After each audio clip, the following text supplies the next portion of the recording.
The truth about coffee, blood sugar, insulin resistance, and diabetes risk. Some people believe that coffee causes blood sugar spikes and worsens insulin sensitivity, while others argue that it actually helps regulate blood sugar levels. So, what's the truth? Today, we're diving into the scientific research to understand how coffee impacts blood sugar and insulin sensitivity both for individuals with and without diabetes. Welcome to Boundless Health, where we break down the latest scientific research to help you make informed decisions about your health, nutrition, and overall well-being. In this video, we'll explore how drinking coffee and consuming pure caffeine separately affect blood sugar and insulin sensitivity. We'll break it down into short-term effects, what happens right after you drink it, and long-term effects over time. We'll also look at whether coffee plays a role in the risk of developing type 2 diabetes, and whether it's beneficial or harmful for those who already have the condition. By the end of this video, you'll have a science-backed understanding of coffee's real impact on blood sugar, so you can make informed choices about your daily cup. Short-term effects of coffee and caffeine on blood sugar.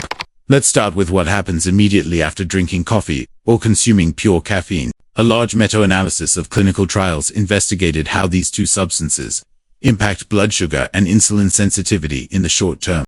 The results: both coffee and pure caffeine caused a noticeable increase in blood sugar levels shortly after consumption, despite containing no sugar or carbohydrates. This might seem surprising, but here's where it gets even more interesting. While pure caffeine significantly reduced insulin sensitivity, coffee itself did not have the same effect. This suggests that the other bioactive compounds in coffee, such as antioxidants and polyphenols, may counterbalance caffeine's impact on insulin response. To illustrate this, imagine two people. One drinks black coffee in the morning before breakfast, and the other consumes an equivalent amount of pure caffeine through an energy supplement. Both experience a blood sugar rise, but the person taking pure caffeine might also see a temporary decline in insulin sensitivity. This subtle difference highlights how coffee, as a whole beverage, behaves differently from caffeine alone. But there's another crucial factor: what you pair with your coffee matters. One study found that when coffee is consumed alongside food, regardless of whether it's high or low glycemic, it amplifies the blood sugar response even further. In other words, if you drink coffee with breakfast, your blood sugar spike may be higher than expected, even if the meal itself isn't particularly high in sugar. This could help explain why some people feel a sudden energy surge followed by a mid-morning crash after their morning coffee. They may assume it's caffeine wearing off, but in reality, it could be their blood sugar fluctuating more than they realize. So, given that coffee increases blood sugar in the short term, does that mean it's harmful for long-term blood sugar control? Let's take a look at what the research says about coffee's effects over time. Long-term effects of coffee on blood sugar.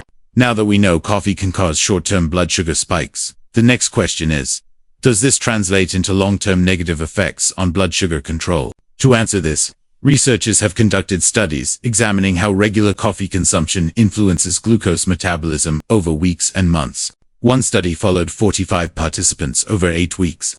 Each person was assigned to drink 5 cups of either water, decaffeinated coffee, or regular caffeinated coffee daily. At the end of the study, researchers found no significant differences in glucose tolerance, insulin levels, or overall blood sugar control between the groups.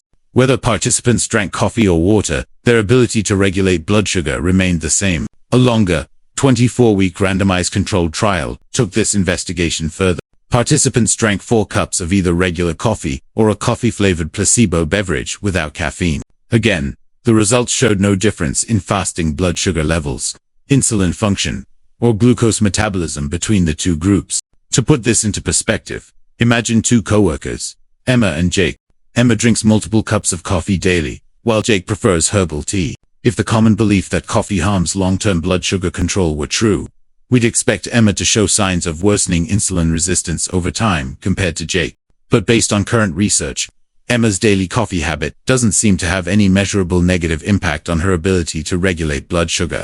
This challenges a common misconception that blood sugar spikes like those caused by coffee directly lead to insulin resistance. While it's true that persistently high blood sugar can contribute to metabolic issues, occasional short-term spikes, such as after meals or from caffeine, are not the root cause of insulin resistance.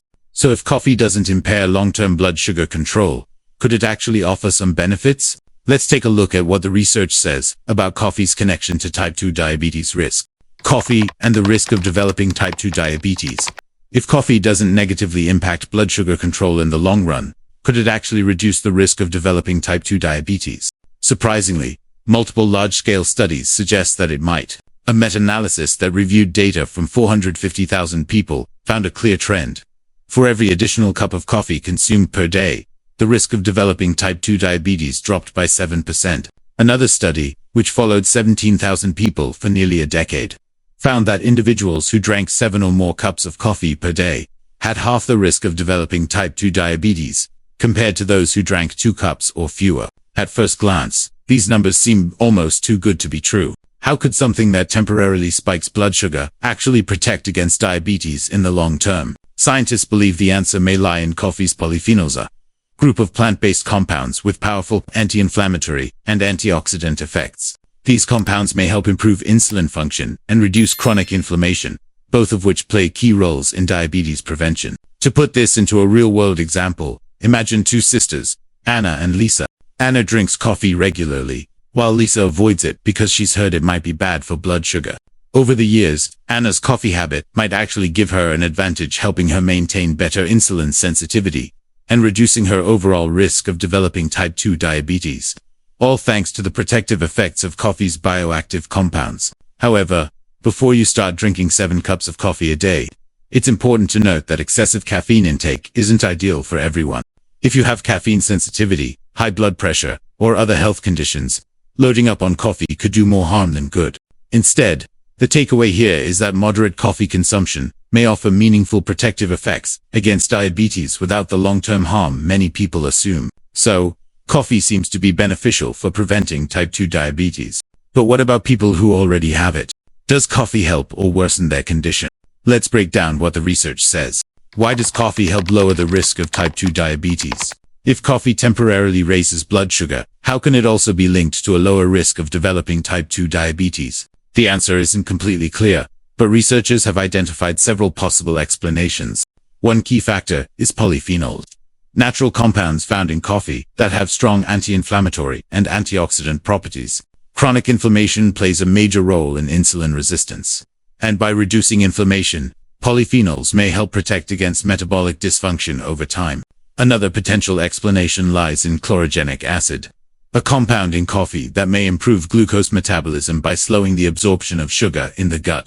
This could lead to a more stable blood sugar response over time, even if coffee causes a short-term spike immediately after drinking it. There's also evidence that coffee may enhance insulin sensitivity in the long run. Some studies suggest that habitual coffee drinkers have better insulin function, which allows their bodies to use glucose more efficiently and reduces strain on the pancreas.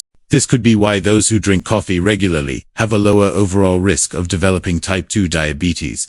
To put this into perspective, imagine 2 friends, Michael and David. Michael drinks coffee daily, while David avoids it, thinking it's bad for blood sugar.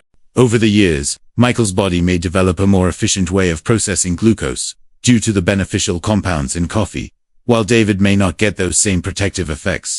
However, while these findings are promising, they don't mean coffee is a miracle cure for preventing diabetes.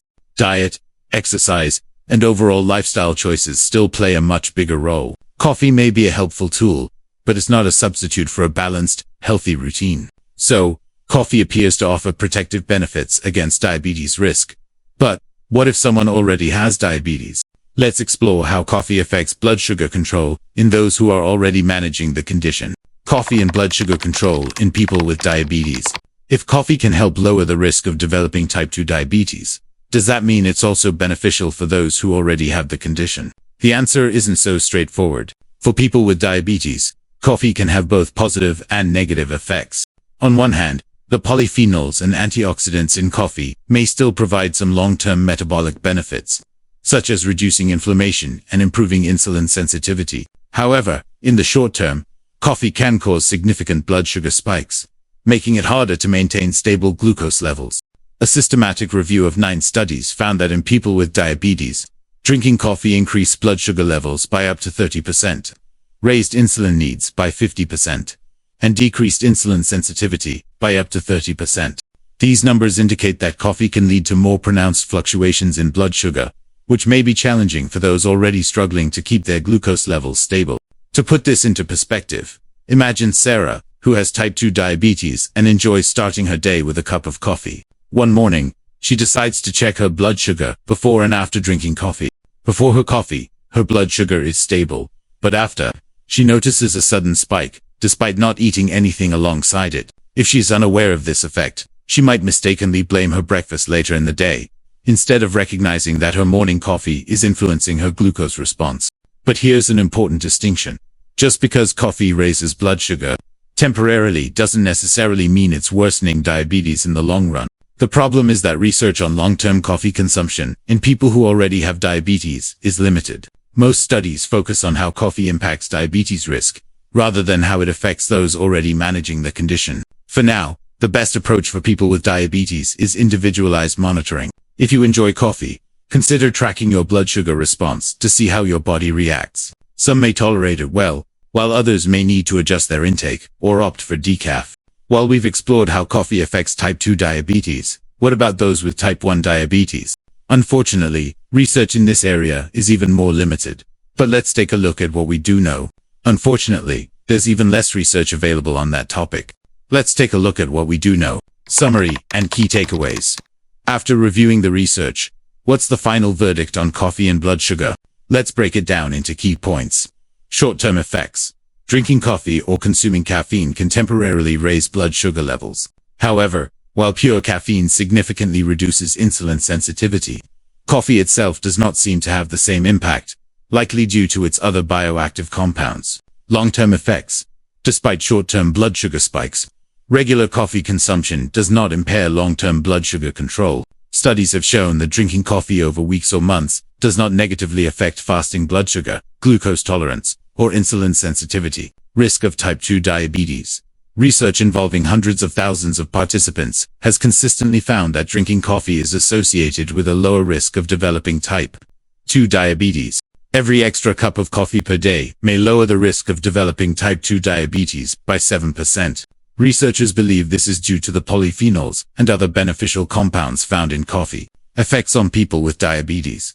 For those who already have diabetes, coffee can lead to noticeable blood sugar spikes after consumption.